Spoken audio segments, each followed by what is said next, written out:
Hello, everybody. Today is Friday. I don't know about you, but I've been looking forward to Friday. Yay! It is May 9th, 2025, and you are here with Robin at In the Family Way Coaching.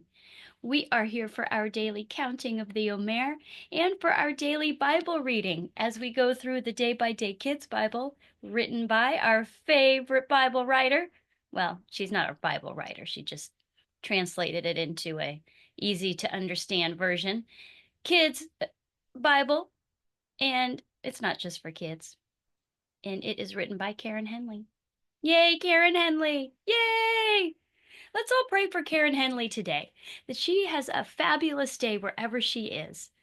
Dear Lord, I pray that Karen Henley be blessed today in whatever you give her to do, and that she has a fabulous day today. And in Jesus' name we ask this. Amen. I am so thankful to her for writing this version of the Bible. Just using that phrase, making God the most important one in your life, instead of translating it fear of the Lord, because everywhere in the big Bible where it says fear of the Lord, she has translated it making God the most important one.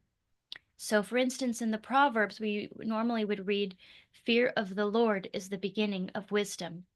But she has written it as making God the most important one is the beginning of wisdom. And just that one simple line, understanding it in that form, has made a huge difference in my daily life. And I hope it has for you too.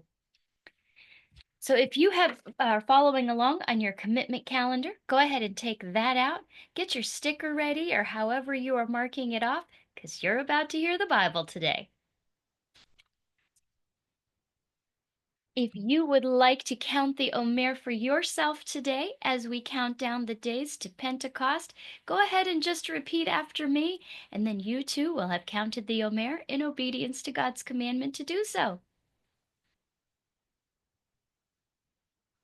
Blessed are you, O Lord our God, King of the universe, who has set us apart by your commandments and has commanded us to count the Omer.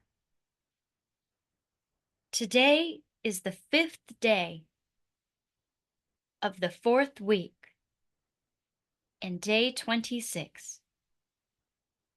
I have counted the Omer.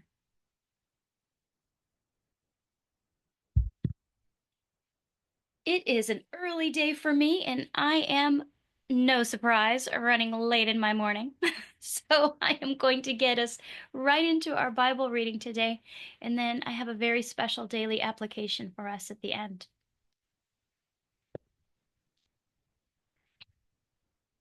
Yesterday, we saw that at the end of our story, that Elijah was taken up to heaven, and Elisha is to replace him as prophet. He asked for 2 times the amount of spirit that Elijah had, and yet that is what God gave him. So today we are going to start reading about Elisha. And remember, this is a different spelling than Elijah with a J. This is Elisha, Elisha. Today's reading comes to us from 2 Kings chapter 4 and 2 Kings chapter 8, verses 1 and 2. Our first section is entitled Oil to Sell. One day a prophet died. His wife went to Elisha, saying, "My husband is dead." "You know how much he loved God," she said, "but he owed some money. The man he owed it to wants to take my 2 boys. He wants to make them his slaves." "What's in your house?" asked Elisha. "Nothing," she said. "There is just a little oil." "Go to your neighbors," said Elisha. "Ask them for jars that have nothing in them. ask for lots and lots of jars. Then go into your house with your sons, close the door, and fill each jar with oil." So the woman left. She did what Elisha said. After their door was closed, her boys brought the jars to her. She put oil from her jar into all the other jars. At last, all the jars were full, and she said, "Bring me another jar." "There aren't any more jars," said her sons. Then no more oil came from her jar. The woman went to tell Elisha that they were finished. "Now go and sell the jars of oil," said Elisha. "Pay the money your husband owes him." The next section is entitled, "A Room on the Rooftop." One day Elisha went to a town called Shunem. A rich woman lived there, and she asked Elisha to come for dinner. Every time Elisha went through Shunem, he ate there. The woman told her husband, "Elisha is a prophet.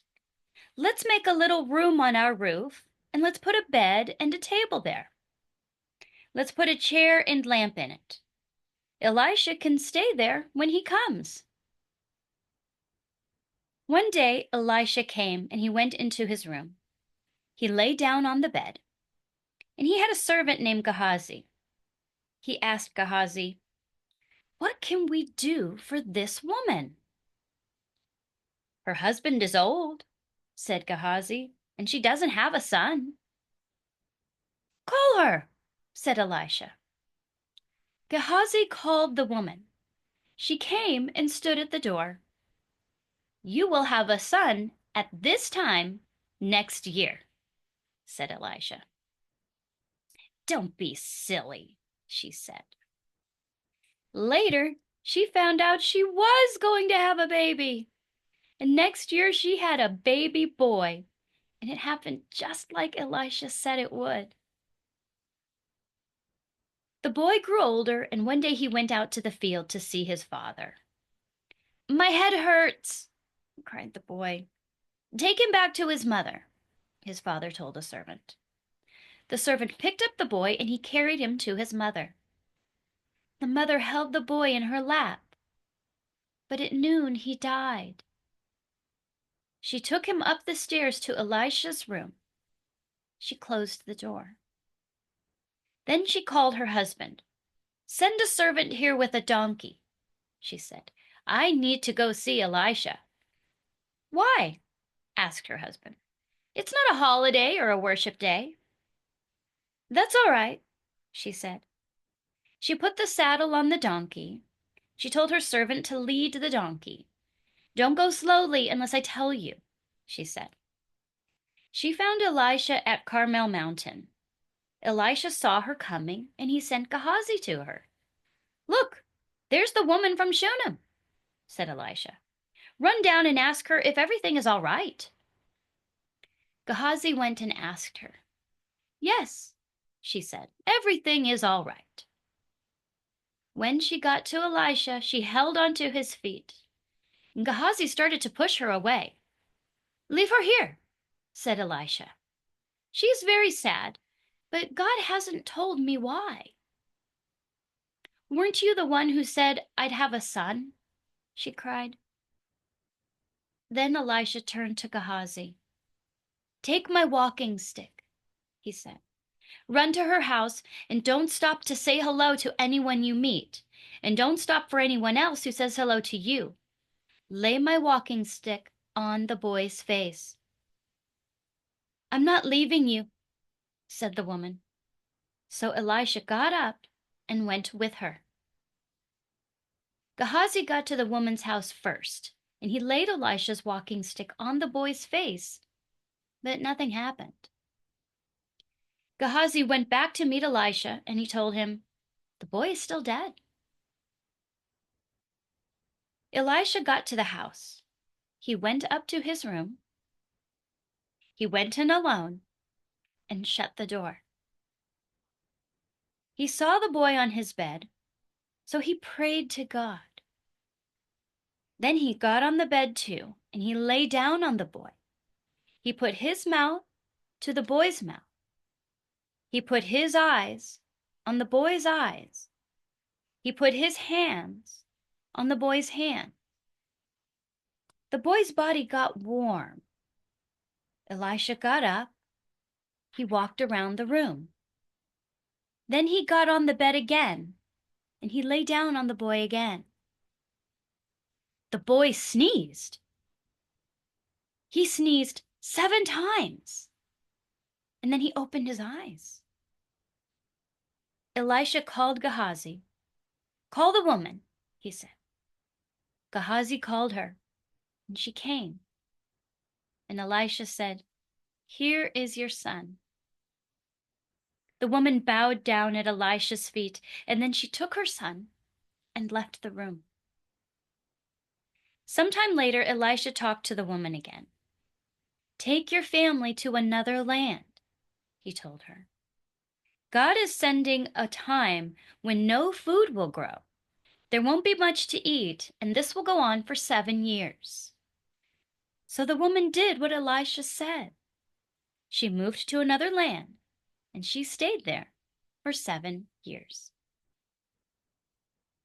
And that is the end of our reading today.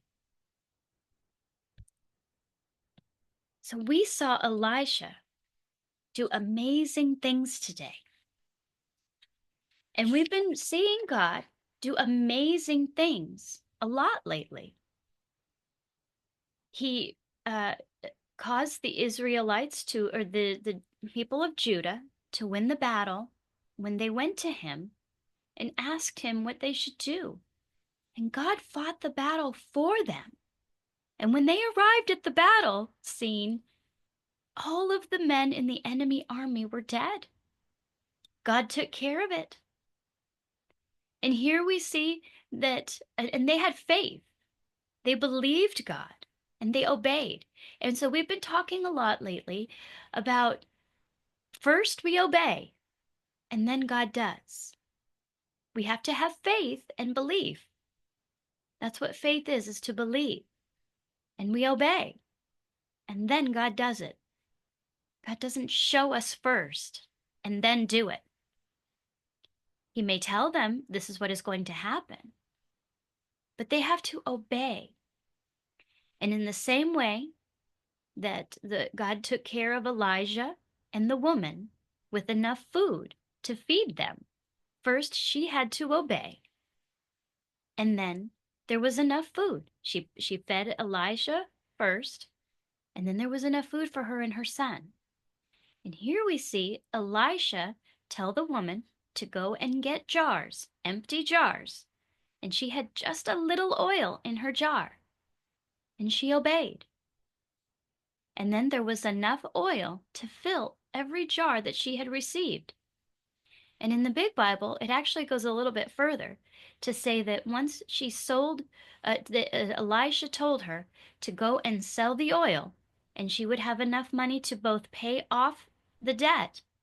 And he said, "And the rest you may live on." So there wasn't just going to be enough money to pay the debt exactly, and that was it. God actually blessed her obedience, with enough for them to live on. I wish that Karen Henley had included that part in the story, but she didn't include that part in our version. But I thought that very important, because we've spoken a long time ago about how when God doles out, when he dishes out, when he measures out, he's not stingy, he's not cheap. He gives us a good measure, tamped down and overflowing. And this is exactly what her obedience produced. It wasn't her that did it. When she obeyed, God measured out not just enough to pay the debt, he gave her enough as a widow to live on. And it was her faith, her obedience first. Then we see the faith of the Shunammite woman, who did not ask for a son, but Elisha was trying to be kind to her. And so he gave her a son in order to repay her kindness to him. And then we see that as soon as that boy died, she had faith that that God, through Elisha, would be able to and would choose to save her son. So she went to him, and God did not reveal ahead of time why she was coming. So she needed to make that journey, apparently, all the way to Elisha. We don't know how long that journey took, but it must have been more than 10 minutes, I'm sure. She was in another town. So we see that she obeyed. That she had faith. And then God honored her faith. We see in the New Testament that when people would come to Jesus asking for healing, he said, "It is your faith that has made you well." And he said, "I tell you the truth. If you tell these mountains to move, they will get up and move." And we've been talking about how the other day when we had the battle, when the people of Judah and King Jehoshaphat had the battle to face, that sometimes God gives us big things so that we can come to him, so that we don't just say, I do, me do. And that we need to have faith in him for these big things so that he can show us something amazing. These are big things, weren't they? Well, I have my own thing now that God is calling me to have faith in. And so I'm going to share that with you. Because as we have seen, like I spoke yesterday, how these readings are not just randomly timed. Yesterday we talked about having saying things nicely and how it makes a difference in how we communicate with people, and how God was using teachings from multiple sources to convey that message. And then it all came together yesterday in yesterday's message about speaking gently to people in order to affect change. And when we do things God's way, that things work better. Because, of course, that's God's way. And he is gentle with us. He gives us this example. In the same way that we just spoke the other day about needing big things in order to see God do amazing things and to increase our faith in him, God is giving me a big thing to have faith in him. You may have noticed in the past that I always have a necklace on. And it not yesterday, but the day before, while I was at work, it fell from my neck and I didn't know it. Now, what's interesting is I kept feeling, and God had told me, "You're going to lose your necklace." And I had just taken it to the jeweler a couple of months ago and retrieved it in April. And they had said, "We don't want it to fall off." And I said, "Yes, I've been having trouble with it falling off." And so I left it there for repair. And I thought they were going to do something with the clasp, but they did something else. And so I thought that the problem was going to be solved, but I was worried that it wasn't.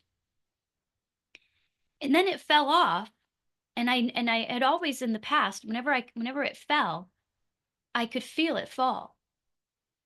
And I had that happen at work a couple of weeks ago, about 2 weeks ago, last week, maybe it was last week, where it fell at about the same time, at the same task that I was doing.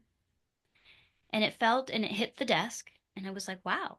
But I felt it immediately when it loosened and dropped it. You can feel that weight. I guess you're just attuned to it. But at any rate, so I put it back on, and I was putting my necklace back on after a shower, probably the same last week or more. And I just felt God tell me, "You're going to lose your necklace." And yet I put it on anyways. And yesterday, or 2 days ago rather, my necklace fell. And I was in the same small work area for 3.5 hours, and I never saw it. I didn't see it. I didn't feel it. I don't work over a trash can. I don't know where it went. And we have a lot of security cameras where I work.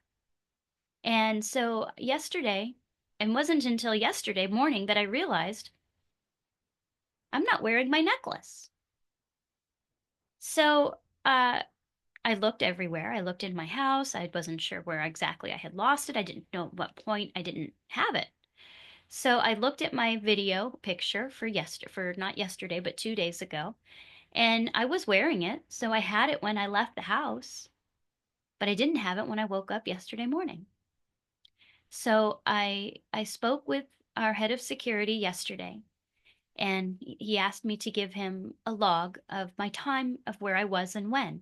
So I did. I wrote all of that down, and he was able to go back and narrow it down to about a 2 hour window where he saw me wearing it, and then suddenly I was not.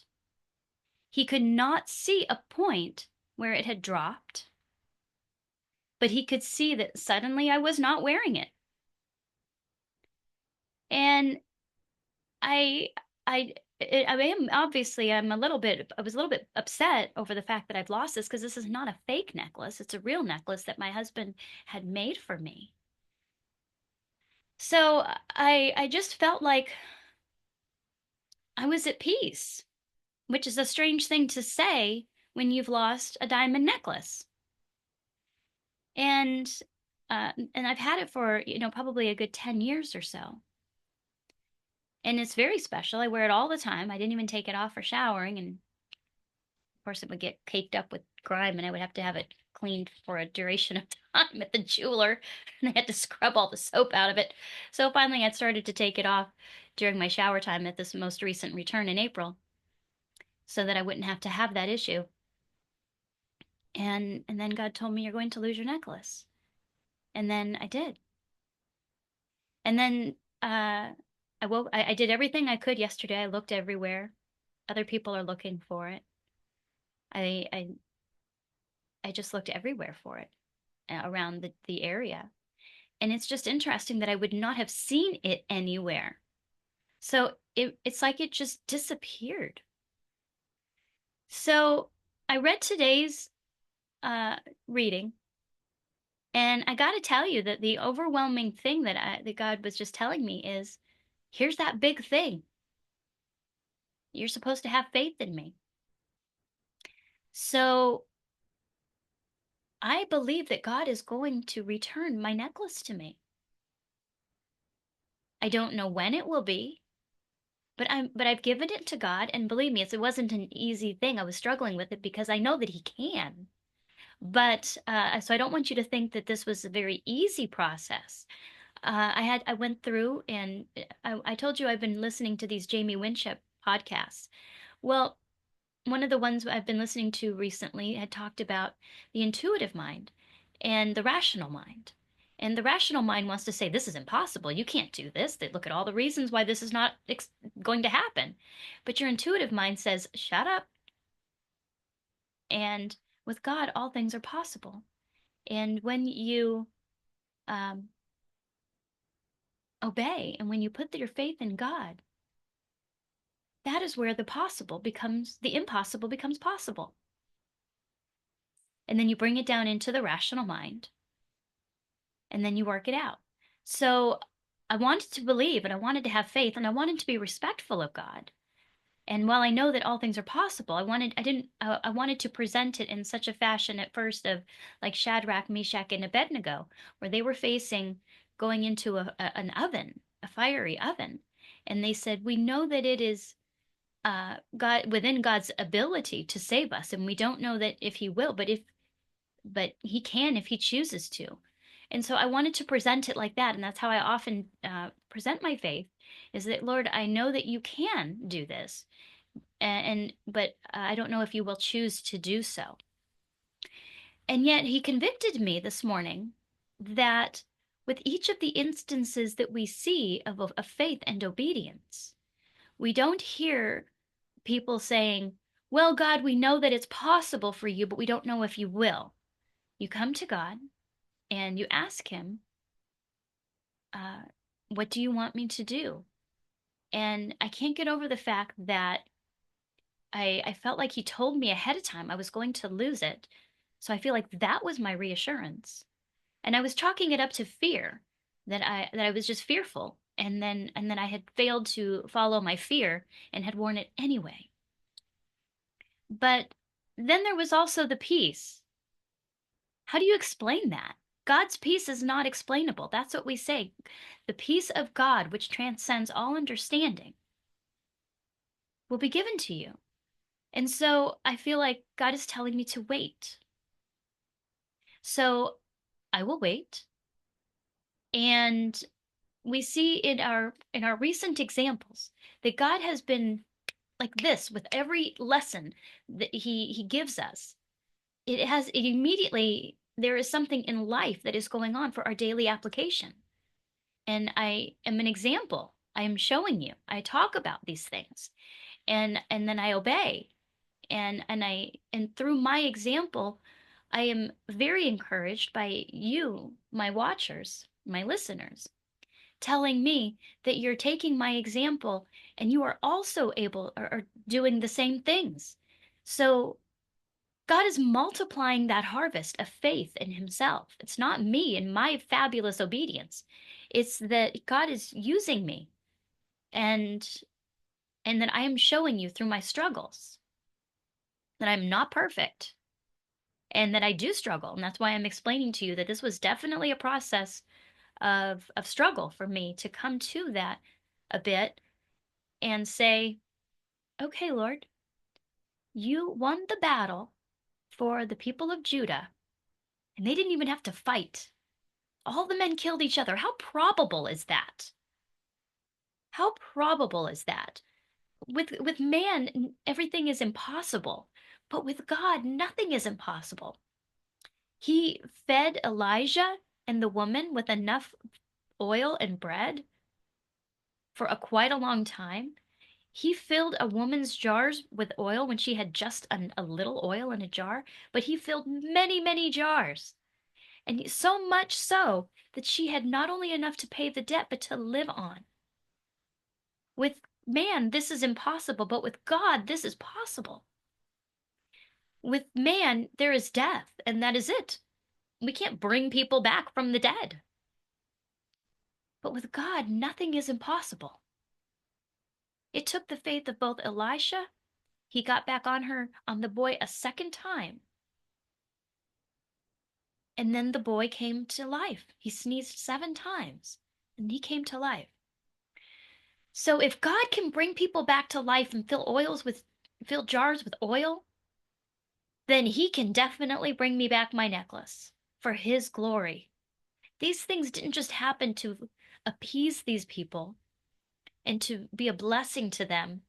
Those things brought glory to God so that we could see these things, so that we could be encouraged to also put our faith in God, so that when we are faced with difficult circumstances, we come to God and we say, please, God, show me something amazing. And according to our faith, it will happen. So I am putting my faith in God. I don't know when this necklace will be returned, but God will bring me back my necklace. And so that is my special daily application today. And I want everybody here to be encouraged that when you have big things, no matter how big and impossible it may seem, take it to God with faith and then share what you go through with God and share the amazing story that God gives you to share so that others can benefit from your faith in God. So thank you for joining me today. I hope everybody feels that your light has been lit. And if so, please click that light button that looks like a thumbs up or looks like a heart, but it's really a light button. And I pray that you share this event with someone that maybe needs to hear it, this message. And I'm going to not mark this event as made for kids, which will enable commenting on it so that comments can be placed. And I hope everybody has a fabulous rest of their day, and I will see everybody here again tomorrow.